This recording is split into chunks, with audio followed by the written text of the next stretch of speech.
Tapos kapag nag-a-add po kayo na employee po, dito lang po sa employee. Register po. ID number po. Tapos name po ni employee po. Yung department po niya. Yung fingerprint po. Bali tatlong ma'am, balikan po ng kamay. Okay. Okay po. After po niyan, kapag mag-a-add naman po kayo ng admin, dito pa rin po sa employee, register, ID number po, name, department, fingerprint, password po, at saka yung privilege ma'am. Bali sa privilege ma'am, select nyo lang po admin. Okay po. Bali si admin ma'am, yun siyang may access po sa buong para biometric. mag-change po. Yung employee bio lang po, hanggang fingerprint lang po sila. Tapos po niyan ma'am, kapag gusto niyo pong i-view yung user niyo po, may naka-indicate na po kasi dito na per ID number. So kapag gusto niyo po mag-edit, dito po sa view user. Okay. Okay po. Dito naman po, delete.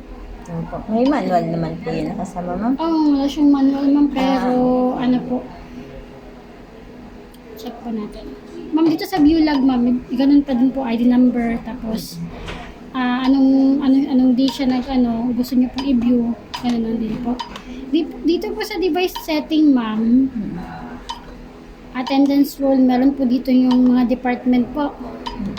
HR, yun. Department. Ito yung shift schedule ma'am kapag may shift po kayo. Opo.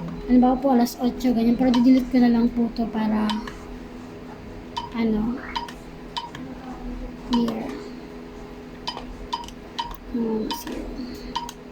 Pag nag-enter po dyan, lang. Okay. Ito ma'am, may naman, fixed schedule naman kayo ma'am o wala po? 8:30 to 5:30. Yung schedule nyo. Mm-mm. Naka-fix po yan. Opo. Okay. Depende po. Pwede naman po siya naka-fix. Pwede din pong hindi. Depende po sa inyo kung maglalagay kayo ng shifting po dito. Records. Ano po yun? Ma'am, bali itong verify interval ma'am, meaning po nito. Ano ba ma'am, nag-time in kayo ng 9:30 po. Tapos nakalimutan ninyo na nakapag-time in na kayo. So within 9:35 po, nag-time in kayo ulit ng 9:32. Bali yung pinakaunang fingerprint po nyo, yun po muna yung siya nababasa. Hanggang 9:35. Pero kapag lumampas po kayo ng 5 minutes na interval po, halimbawa 9:36, yun po, kapag nag-punch po kayo ulit ng kamay, i-read na po dun sa kamila, balita out na po siya malalagay. Ganun po siya ma'am. Tapos, sa general settings, ma'am, yan na po yan siya. Sa advanced settings, ma'am, dito natin makikita yung delete natin lahat ng mga record. Yung mga naka-register po, madidelete lahat po ng data. Sa my date and time, ma'am, dito tayo naglagay ng year, month, date, at saka yung time po.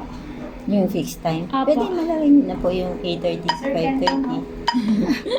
Bali, oras to, ma'am. Yung oras. Pag set po ng oras, andito na po. Sige po. Anong oras na sa inyo, ma'am? 3:25. Ay, may